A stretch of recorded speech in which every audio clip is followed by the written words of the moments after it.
फिरौन जो हजारों साल तक पूरे इजिप्ट पर राज करते रहे, लेकिन अब फाइनली मुसलमान उमर बिन खत्ताब की खिलाफत में फिरौनों के इसी इजिप्ट को हमेशा के लिए उनसे छीनने वाले थे। ये स्टोरी इजिप्ट की फतह की स्टोरी बहुत ही इंटरेस्टिंग होने वाली है, क्योंकि आज तक इसे किसी ने एक्सप्लेन नहीं किया। पर वेट, यहाँ पर एक बहुत बड़ा मसला था। खलीफा उमर ये चाहते ही नहीं थे कि मुसलमान इजिप्ट पर हमला करें, क्योंकि इजिप्ट पर हमले से कुछ ही अरसा पहले मुसलमानों की खिलाफत पर एक बहुत बड़ी मुसीबत आई थी, ताऊन।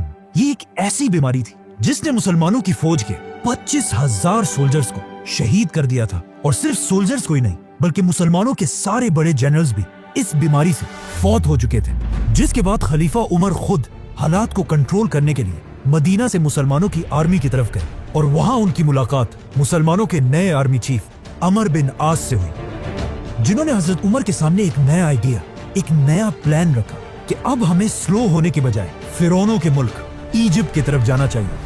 लेकिन हजरत उमर इस बारे में थोड़ा कंफ्यूज थे कि अभी अभी हमारी इतनी बड़ी फौज इस बीमारी से शहीद हो चुकी है, और बिल्कुल एक छोटी सी फौज के साथ इजिप्ट को फतह करना बहुत ही मुश्किल होगा। और हजरत उमर को इस बात का भी खतरा था कि ऐसा ना हो कि मुसलमानों की फौज इजिप्ट की तरफ चली जाए और पीछे से उन पर पर्शियन एम्पायर हमला कर दे। लेकिन आर्मी चीफ अमर बिन आस इस सब के बाद भी हजरत उमर के सामने अपने प्लान पर मजबूती से खड़े रहे कि नहीं, हमें इजिप्ट की तरफ हर हाल में जाना चाहिए। क्योंकि अमर बिन आस इस्लाम लाने से पहले मक्का के एक बहुत रिच बिजनेसमैन थे, और अपने बिजनेस की वजह से उनका बार बार इजिप्ट की तरफ आना जाना होता रहता था। तो अब उन्हें इस बात का बहुत अच्छी तरह पता था कि इजिप्ट के लोग मुसलमानों के सामने कभी खड़े नहीं हो सकते। आखिर उनके बार बार कहने पर हजरत उमर ने उनकी बात मान ली और उन्हें इजिप्ट पर हमले की इजाजत दे दी, लेकिन एक शर्त पर कि चलो तुम इजिप्ट की तरफ रवाना तो हो जाओ, लेकिन अगर मेरा इरादा बदल गया तो तुम्हें अपनी पूरी फौज के साथ वापस आना होगा। ये सुनकर अमर बिन आस ने अपनी फौज को रेडी होने का हुक्म दिया और सिर्फ 4,000 की फौज के साथ इजिप्ट के कैपिटल की तरफ रवाना हुए। Now, at the same time, Amr bin As Egypt और हजरत उमर मदीना की तरफ बढ़ रहे थे, और इस पूरे रास्ते में हजरत उमर सिर्फ इजिप्ट के बारे में ही सोचते रहे। और जैसे ही हजरत उमर मदीना पहुंचे, उन्होंने सारे बड़े सहाबा की एक मीटिंग बुलाई और उनसे इजिप्ट के बारे में पूछा कि मुझे बताओ कि हमें क्या करना चाहिए। जिस पर हजरत उस्मान और बाकी सहाबा ने क्लियरली कहा कि हमें इजिप्ट की तरफ जाने वाली फौज को रोक देना चाहिए। आर्मी चीफ, मिनिस्टर, सहाबा, इन सब की बातें सुनने के बाद आखिर हजरत उमर ने फैसला किया और अमर बिन आस के नाम एक लेटर भेजा, जिसमें हजरत उमर ने अपने आर्मी चीफ को क्लियर ऑर्डर दिया था कि जैसे ही तुम्हें मेरा ये खत मिले, अपनी पूरी फौज लेकर वापस आ जाओ। लेकिन अगर तुम लोग पहले ही इजिप्ट के बॉर्डर को क्रॉस कर चुके हो तो फिर अल्लाह का नाम लो और आगे बढ़ो। जैसे ही हजरत उमर का ये मैसेंजर अमर बिन आस तक पहुंचा, मुसलमान पहले ही इजिप्ट के बॉर्डर को क्रॉस कर चुके थे। लेकिन यहाँ पर स्टोरी का एक दूसरा एंगल भी कि जैसे ही हजरत उमर का मैसेंजर अमर बिन आस तक पहुंचा, मुसलमान इजिप्ट नहीं पहुंचे थे, बल्कि इजिप्ट के बॉर्डर से बिल्कुल थोड़ी सी दूरी पर थे। लेकिन जैसे ही अमर बिन आस ने हजरत उमर के मैसेंजर को देखा, उन्हें अच्छी तरह समझ आ गई कि इस लेटर में क्या लिखा हुआ है। तो उन्होंने फौरन ये लेटर खोला ही नहीं, बल्कि पहले उस मैसेंजर को बिठाया, उसे खिलाया और उसे थोड़ा आराम करने को कहा। और जैसे ही मुसलमानों ने इस बॉर्डर को क्रॉस किया, आर्मी चीफ अमर बिन आस ने खलीफा उमर के लेटर को खोला और कहा कि अब तो बहुत देर हो चुकी है, अब हमें आगे बढ़ना ही होगा। इसी के साथ अमर बिन आस मुसलमानों की पूरी फौज को लेकर बहुत तेजी से आगे बढ़ने लगे। ये सारे इलाके फतह करते हुए फाइनली इजिप्ट के कैपिटल के सामने जंग के लिए रेडी खड़े हो गए, जिसे आज कायरो कहा जाता है। और ये कोई आम सिटी नहीं थी, बल्कि उस जमाने की दुनिया की सबसे पावरफुल सिटीज में से थी, जिस पर पिछले 600 साल से रोमन एम्पायर का राज था, और कोई भी उनसे ये सिटी नहीं छीन सका था। मुसलमानों की फौज ने सीधा आकर इस सिटी के सामने अपने टेंट्स लगाए और जंग के लिए बिल्कुल रेडी हुए, जिसे देखकर रोमन्स ने भी अपनी पूरी फौज को मुसलमानों के सामने खड़ा किया, जिसमें बच्चे, औरतें, बूढ़े सब शामिल थे, ताकि ये करने से मुसलमानों के दिलों में उनका खौफ बैठ जाए। बट वो किसको डरा रहे थे? मुसलमानों को? I don't think so। Amar bin आस ने उनकी इतनी बड़ी फौज देखकर अपना एक मैसेंजर उनके पास भेजा और उसे अच्छी तरह समझाया कि तुमने क्या बोलना है। इस मैसेंजर ने सीधा जाकर सारे रोमन्स के सामने कहा कि तुम लोग जानते भी हो हम कौन है। हमने अभी अभी तुम्हारे बादशाह हरकल को बुरी तरह हराया है, तो अब तुम हमारा क्या बिगाड़ लोगे? ये सुनकर वहाँ पर सब हैरान हो गए, लेकिन वहाँ के लीडर साइरस ने कहा कि बात तो सही है। इसी के साथ अमर बिन आस ने फुल ताकत के साथ इजिप्ट के कैपिटल पर हमला कर दिया, लेकिन कोई फायदा नहीं हुआ क्योंकि सिर्फ 4000 की फौज के साथ इजिप्ट का कैपिटल फतह करना इम्पॉसिबल था। इसीलिए अगले 7 महीने तक मुसलमान इसी तरह इस सिटी के सामने अपने कैंप्स में बैठे रहे और आखिर आर्मी चीफ अमर बिन आस को भी समझ आ गई कि अब वक्त आ चुका है कि मदीना में खलीफा उमर से मदद मांगी जाए। हजरत उमर को इस बात का पहले ही पता था कि अमर बिन आस इजिप्ट को बहुत ही लाइटली ले रहा है और उसे जरूर ज्यादा फौज की जरूरत पड़ेगी, तो उन्होंने फौरन 12000 की फौज इजिप्ट की तरफ रवाना की और इस फौज का लीडर एक बहुत बड़ा सहाबी जुबैर बिन अवाम को बनाया। हजरत उमर जुबैर रज़ियल्लाहु अन्हु की इतनी इज्जत किया करते थे कि उन्होंने अपनी वफात के बाद खलीफा बनने वाले 6 लोगों में से एक जुबैर बिन अवाम को भी नॉमिनेट किया था, जिसे फिर हम बाद में एक्सप्लेन करेंगे, तो सब्सक्राइब। तो अब ये नई फौज भी आकर अमर बिन आस के साथ इजिप्ट में मिल गई और इन दोनों फौजों ने मिलकर बिल्कुल खालिद बिन वलीद के स्टाइल पर हमले का एक नया प्लान बनाया। अगले दिन रोमन फौज अपने किले से बाहर निकली और दोनों फौजें एक दूसरे के आमने सामने हुई और जंग शुरू हुई। कुछ ही देर के जंग के बाद अचानक मुसलमान जंग से पीछे हटने लगे और आहिस्ता आहिस्ता जंग के मैदान से इतना पीछे आ गए कि ऐसे लगने लगा कि अब फाइनली मुसलमान ये जंग हार जाएंगे। लेकिन एग्जैक्ट इसी टाइम मुसलमानों की एक दूसरी फौज आकर रोमन्स के फौज के पीछे खड़ी हो गई। ये देखकर अमर बिन आस ने दोबारा हमले का हुक्म दिया। इस तरह मुसलमानों ने रोमन्स की फौज को हर तरफ से घेर लिया और फिर इन्हें क्रश कर दिया। लेकिन इस सब के बाद भी मुसलमान इस सिटी में दाखिल ना हो सके। आखिर एक दिन जुबैर बिन अवाम रज़ियल्लाहु अन्हु ने तंग आकर एक बहुत ही बोल्ड डिसीजन लिया और अपने कुछ ही साथियों के साथ रात के अंधेरे में इस सिटी के अंदर दाखिल हुए और सीधा जाकर मुसलमानों के लिए गेट खोल दी। ये देखकर मुसलमानों की पूरी फौज इजिप्ट के कैपिटल में एंटर हुई और इस सिटी को फतह करके यहाँ के गवर्नर को ढूंढने लगी। But it was too late. Governor पहले ही इस सिटी को छोड़कर इजिप्ट की सबसे पावरफुल सिटी अलेक्जेंड्रिया की तरफ भाग चुका था। नाउ गवर्नर भाग तो गया था, लेकिन उसके दिल में मुसलमानों का इतना खौफ बैठ चुका था कि उसने यहाँ से भागते ही मुसलमानों की तरफ एक लेटर भेजा कि अब और बस है, मैं पूरे इजिप्ट को हजरत उमर के सामने सरेंडर करने के लिए तैयार हूँ। अमर बिन आस ने गवर्नर की इस रिक्वेस्ट को बिल्कुल रिजेक्ट कर दिया क्योंकि उन्हें पता था कि मुसलमानों की जंग इस गवर्नर से नहीं बल्कि रोमन एम्पायर के बादशाह से। आर्मी चीफ अमर बिन आस ने इजिप्ट के सरेंडर की ये ऑफर एक्सेप्ट तो कर ली, लेकिन जब रोमन एम्पायर के बादशाह हेराक्लियस को अपने गवर्नर के इस सरेंडर का पता चला तो उसे गवर्नर की इस बुज़दिली पर बहुत गुस्सा आया कि इसकी औकात क्या है, इसने मुझसे पूछे बगैर पूरे इजिप्ट को सरेंडर कर दिया। जिसके बाद उसने सारे रोमन फौज को मैसेज भेजा कि गवर्नर की बातों को छोड़ो और मुसलमानों के साथ आखिरी जंग के लिए तैयार हो जाओ। मुसलमानों के आर्मी चीफ अमर बिन आस को भी समझ आ गई कि अब रोमन एम्पायर का बादशाह आखिरी दम तक लड़ने के लिए तैयार है, तो उन्होंने भी अपनी आर्मी को अलेक्जेंड्रिया की तरफ जाने का हुक्म दिया। अब यहाँ पर एक बहुत ही इंटरेस्टिंग स्टोरी है कि जब मुसलमान अपना सामान पैक कर रहे थे और अपने टेंट्स को बांध रहे थे तो अमर बिन आस रज़ियल्लाहु अन्हु भी अपना टेंट बांधने के लिए गए, तो वहाँ उन्होंने देखा कि उनके टेंट के अंदर ही एक कबूतर ने अपना घोंसला बनाया हुआ है और साथ उस कबूतर के बच्चे भी थे। तो अब अमर बिन आस ने इस कबूतर के घर को बचाने के लिए इस टेंट को यहीं पर रहने दिया। ये टेंट बहुत ही इंपॉर्टेंट है क्योंकि आने वाले वक्तों में हर मुसलमान ने इस टेंट को एक निशानी के लिए यहीं पर रहने दिया और इसी टेंट के आसपास आबाद होने लगे। नाउ अरबी में टेंट को फुस्तात कहा जाता है और आगे जाकर इसी कबूतर के टेंट की वजह से इजिप्ट के कैपिटल का नाम ही फुस्तात पड़ा, जो आज तक इजिप्ट का कैपिटल है और उसे कायरो कहा जाता है। Let's come back to the story. Romans की कुछ ही अरसे बाद मुसलमान भी इस सिटी के पास पहुंच गए और इस सिटी को देखकर बिल्कुल हैरान रह गए क्योंकि अलेक्जेंड्रिया अलेक्जेंडर द ग्रेट के नाम पर बनी एक बहुत बड़ी सिटी थी और हजरत उमर ने अपनी पूरी खिलाफत में इससे बड़ी सिटी पर कभी हमला नहीं किया था, जो दमास्कस और मदईन जैसी सिटी से भी बहुत बड़ी थी। मुसलमानों ने यहाँ पहुंचकर इस सिटी को फतह करने की बहुत कोशिश की, लेकिन मुसलमानों की सारी कोशिशें बिल्कुल फेल होती रही और अगले 6 महीने तक मुसलमान इस सिटी के दरवाजों के सामने बिल्कुल बेबस बैठे रहे और मुसलमानों के मोराल को और तोड़ने के लिए रोमन बादशाह ने एक बहुत बड़ी फौज मुसलमानों के साथ जंग के लिए तैयार की।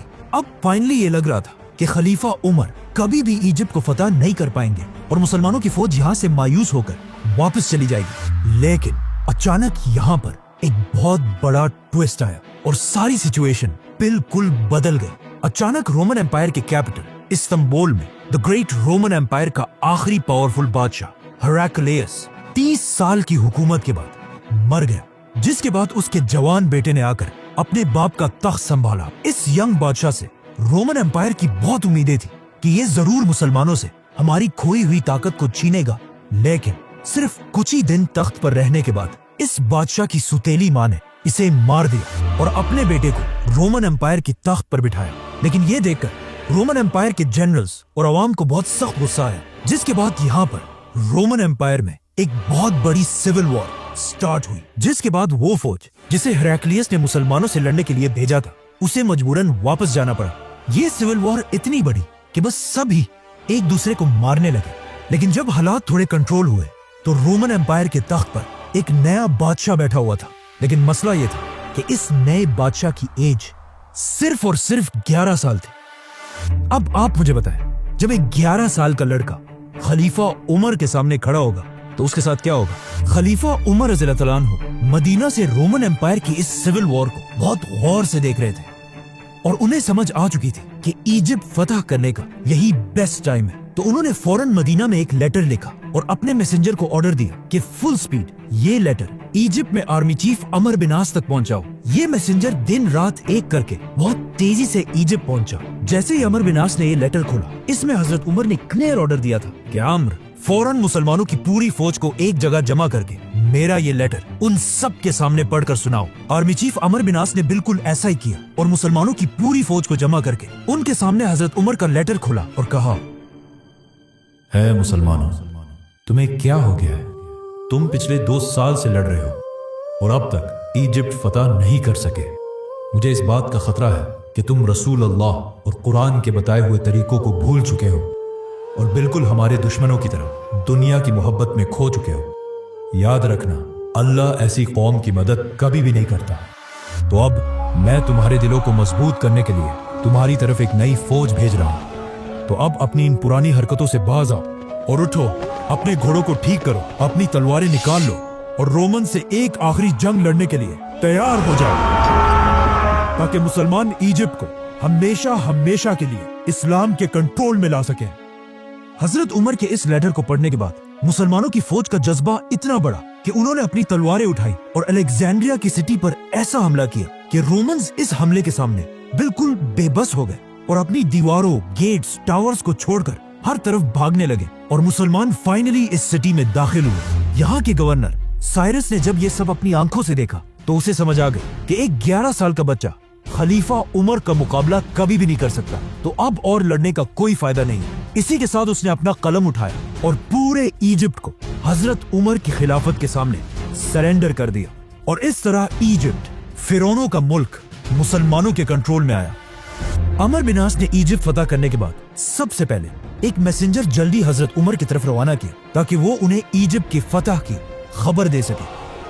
ये मैसेंजर फुल स्पीड मदीना पहुंचा और हजरत उमर के घर के बजाय मस्जिद नबवी की तरफ गया। हजरत उमर को जब इसका पता चला तो वो सीधा मस्जिद नबवी की तरफ गए और वहां पर इस मैसेंजर ने हजरत उमर को इजिप्ट के फतह के बारे में बताया। ये सुनते ही हजरत उमर जमीन पर गिर गए और सजदा करके अल्लाह का शुक्र अदा किया और पूरे मदीना को जमा करके उनके सामने इजिप्ट के फतह की कहानी सुनाई। नाउ हजरत उमर ने इसके बाद उस मैसेंजर को बुलाकर पूछा कि तुम मेरे घर के बजाय मस्जिद नबवी की तरफ क्यों गए? उस मैसेंजर ने कहा कि मुझे लगा आप सो रहे होंगे। तो हजरत उमर ने उसे जवाब दिया कि अगर खलीफा दिन को सोएगा तो ये इतनी बड़ी खिलाफत कौन चलाएगा? नाउ अमर बिन आस के हाथों में इजिप्ट के साथ साथ एक और भी बहुत जबरदस्त ताकत है, रोमन नेवी, क्योंकि यहाँ पर रोमन एम्पायर का सबसे बड़ा पोर्ट था। तो आर्मी चीफ अमर बिन आस ने फौरन खलीफा उमर से उनकी इजाजत मांगी कि अब वक्त आ चुका है कि मुसलमान अपनी पहली नेवी बनाए। लेकिन हजरत उमर ने ऐसा करने से इनकार कर दिया, क्योंकि अगर देखा जाए अरब हमेशा डेजर्ट में ही रहे थे और उन्हें समंदरों और कश्तियों का कोई एक्सपीरियंस नहीं था और इनके मुकाबले में रोमन्स इस सब के चैंपियंस थे। तो हजरत उमर को पता था कि हो सकता है समंदरों में हम रोमन्स का मुकाबला ना कर पाए और हमारी सारी फौज डूब जाए। तो अमर बिन आस नेवी का आइडिया छोड़कर अफ्रीका की तरफ बढ़े और बहुत तेजी से लिबिया, ट्यूनीसिया बल्कि अल्जीरिया तक पहुंचे। आखिर हजरत उमर ने लेटर भेजा कि अब और बस करो, हमारी खिलाफत बहुत ज्यादा फैल चुकी है, तो इससे ज्यादा आगे जाने की इजाजत नहीं है। जिसके बाद अमर बिन आस मुसलमानों की पूरी फौज लेकर वापस इजिप्ट में अपने नए कैपिटल फुस्तात की तरफ आए और वहाँ उनकी मुलाकात कुछ बहुत ही अजीब लोगों से हुई, जिन्होंने उन्हें बताया कि ज्यादा खुश होने से पहले ये बात अच्छी तरह जान ले कि हर साल दरियाए नील का पानी बिल्कुल सूख जाता है और उसे दोबारा बहाने का रास्ता सिर्फ हमें पता है। हर साल जब भी इस दरिया का पानी सूखता है, हम इस दरिया में एक जवान कंवारी लड़की को फेंक देते हैं और इस लड़की की कुर्बानी के बाद ही दरिया का पानी दोबारा बहने लगता है। तो तुम मुसलमानों को भी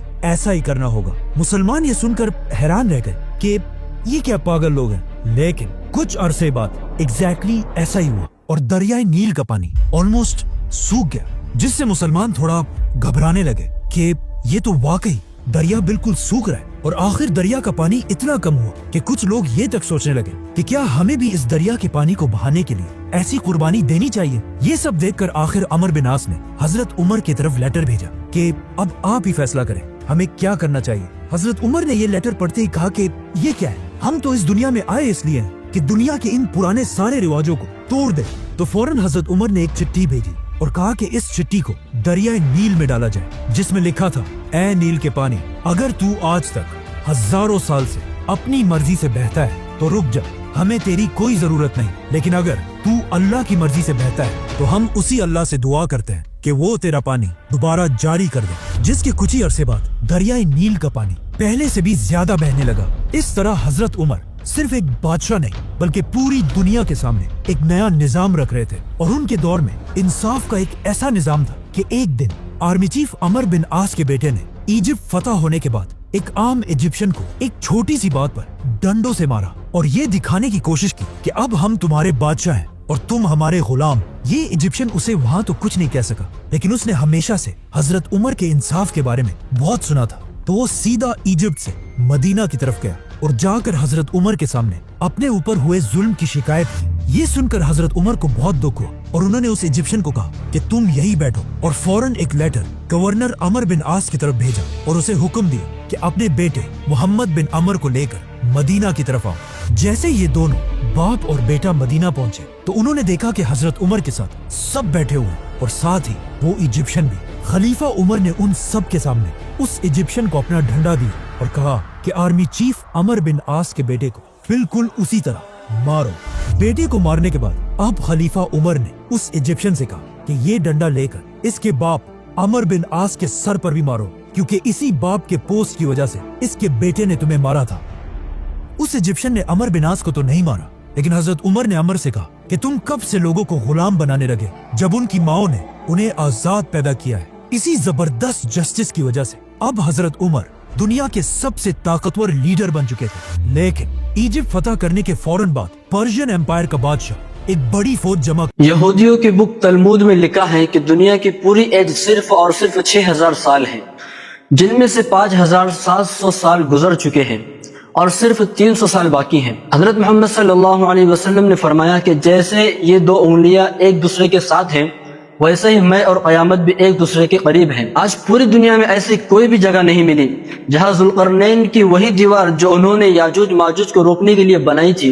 एक दिन रसूलुल्लाह सल्लल्लाहु अलैहि वसल्लम अपने सहाबा के साथ मस्जिद नबवी में बैठे हुए थे और सारे सहाबा बड़े गौर से आपकी तरफ देख रहे थे। तो आप सल्लल्लाहु अलैहि वसल्लम ने सहाबा को दुनिया के सबसे बड़े फितने दज्जाल के बारे में बताया। आपने फरमाया कि अल्लाह ताला दज्जाल को ऐसी पावर्स देगा कि वो दुनिया की हर चीज, खाना, पैसा, पानी और यहाँ तक कि वो मरे हुए लोगों को जिंदा करने पर भी उसका कंट्रोल होगा और उन्हीं पावर्स का यूज करके वो पूरी दुनिया पर हुकूमत करेगा और लोगों को अल्लाह की इबादत के बजाय अपनी इबादत की तरफ माइल करेगा। दज्जाल 40 दिन तक दुनिया में रहेगा, उसका एक दिन 1 साल के बराबर होगा और दूसरा दिन महीने के और तीसरा दिन हफ्ते के और बाकी दिन नॉर्मल दिनों की तरह होंगे। रसूलुल्लाह सल्लल्लाहु अलैहि वसल्लम की ये बातें सुनकर वहां मौजूद सारे सहाबाए किराम बहुत ही ज्यादा डर गए और उन्हें लगा कि दज्जाल कहीं आस पास ही है और वो अभी निकलकर उनकी तरफ आएगा। लेकिन जब शाम को यही सहाबा रसूलुल्लाह सल्लल्लाहु अलैहि वसल्लम के पास दोबारा आए तो आप उनके चेहरे को देखकर समझ गए और उनसे फरमाया कि अल्लाह के बंदो, डरो नहीं, दज्जाल से तो फिर भी मुकाबला हो जाएगा, लेकिन क्या मैं आपको ऐसे लोग दिखाऊं جن سے مقابلہ کرنے کی کسی میں بھی طاقت نہیں ہوگی، اور وہ لوگ نکلتے ہی دنیا میں ایسے تباہی مچائیں گے کہ دنیا کی ہر چیز، کھانا، درخت جہاں گزریں گے وہاں کا سارا پانی پی جائیں گے، اور وہ لوگ یاجوج اور ماجوج ہوں گے۔ آج سے تقریباً 5000 سال پہلے جب انسان برائیوں میں حد سے زیادہ بڑھ چکا تھا اور پوری دنیا گناہوں سے بھری ہوئی تھی، تو اللہ تعالیٰ نے دنیا سے اس ظلم اور برائی کو ختم کرنے کے لیے ان لوگوں پر اپنا سب سے خطرناک عذاب طوفان بھیجا، جس میں دنیا کی ہر چیز کو تباہ کر دیا، اور صرف وہی لوگ بچ گئے جو اللہ کے حکم سے اس کشتی میں سوار ہوئے، نوح علیہ السلام اور ان کی اولاد۔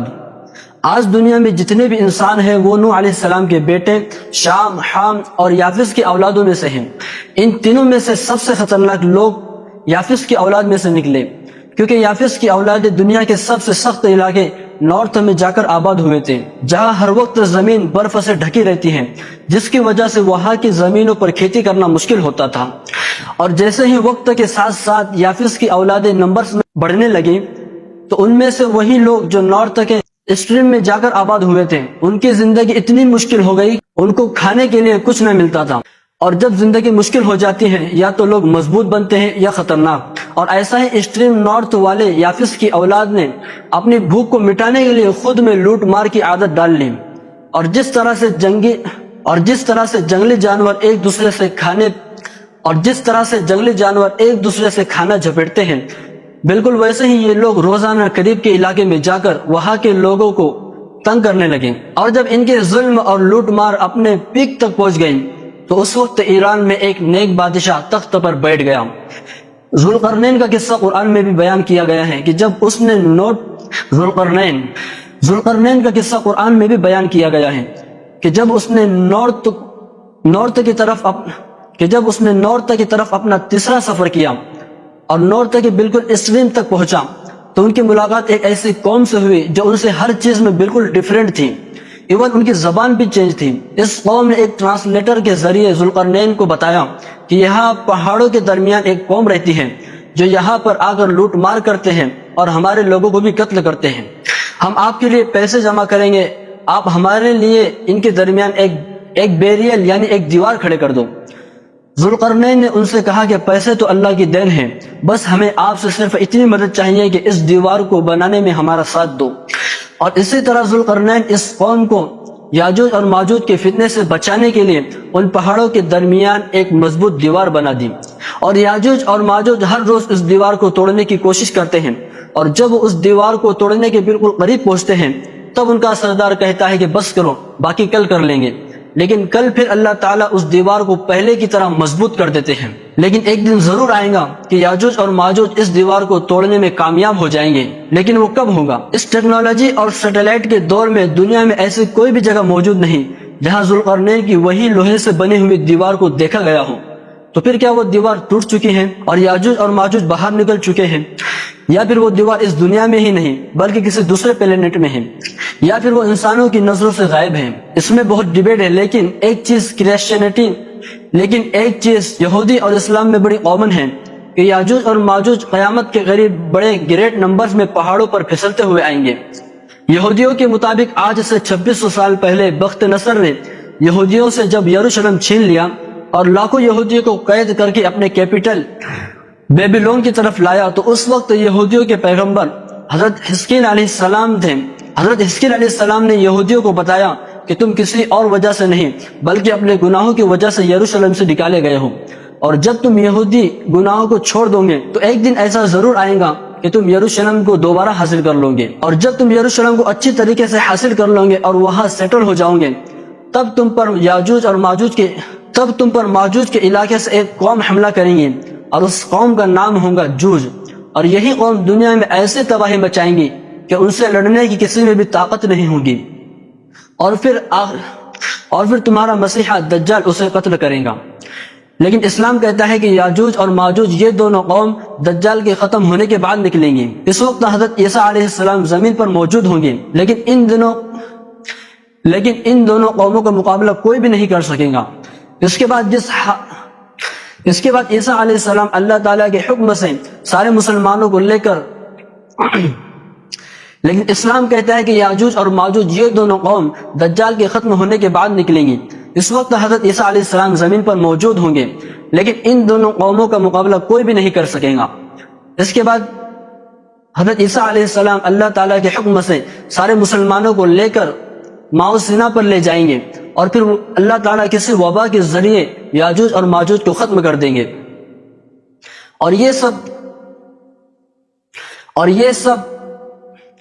سب کچھ تب ہوگا جب یہودی اپنی ساری پاور سے فلسطین پر قبضہ کر لیں گے، اور وہاں مسلمانوں کی مسجد یعنی مسجد اقصیٰ کو شہید کر کے اس کی جگہ اپنا تیسرا اور آخری ٹیمپل بنائیں گے، اور تبھی یہودیوں کا مسیحا دجال آئے گا، اور پھر اس سے ختم کرنے کے لیے حضرت عیسیٰ علیہ السلام آئیں گے۔ ایسا لگتا ہے کہ وقت بہت قریب ہے، کیونکہ تقریباً 80% فلسطین پر آلریڈی یہودیوں نے قبضہ کر لیا ہے، اور دنیا میں مسلمانوں کی کوئی بھی طاقت کبھی بھی یہودیوں کو چیلنج نہیں کر سکتی۔